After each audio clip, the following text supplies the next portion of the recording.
घर घर जाकर बर्तन मांजकर अपना और बेटे का गुजारा करने वाली मां को एक दिन बेटे ने टीचर का दिया हुआ एक पत्र थमाते हुए कहा, अध्यापक ने यह पत्र आपको देने के लिए कहा है। उन्होंने कहा है, तुम इस पत्र को अपनी माँ को दे देना।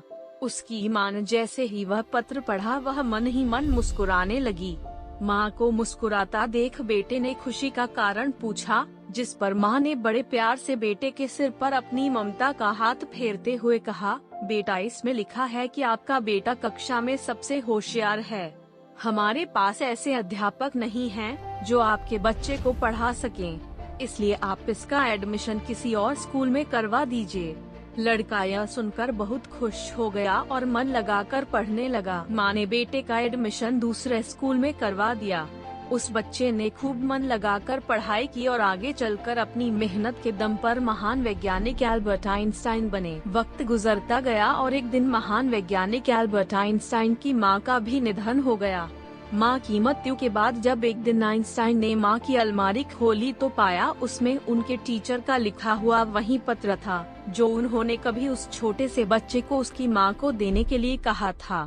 आइंस्टाइन ने वह पत्र खोला और पढ़ने लगे, आपको ये बताते हुए हमें बहुत दुख है कि आपका बेटा पढ़ाई लिखाई में बहुत ही कमजोर है। जिस तरह से इसकी उम्र बढ़ रही है उस तरह से इसकी बुद्धि का विकास नहीं हो रहा है, इसलिए हम इसे स्कूल से निकाल रहे हैं। आप इसका एडमिशन किसी दूसरे स्कूल में करवा दीजिए, नहीं तो घर में इसे पढ़ाइए। आपने कई बार अखबारों में यह पढ़ा होगा कि किसी बच्चे के परीक्षा में कम अंक आए और उसने आत्महत्या कर ली, या फिर किसी को प्यार में धोखा मिला और वो अपने जीवन से निराश हो गया।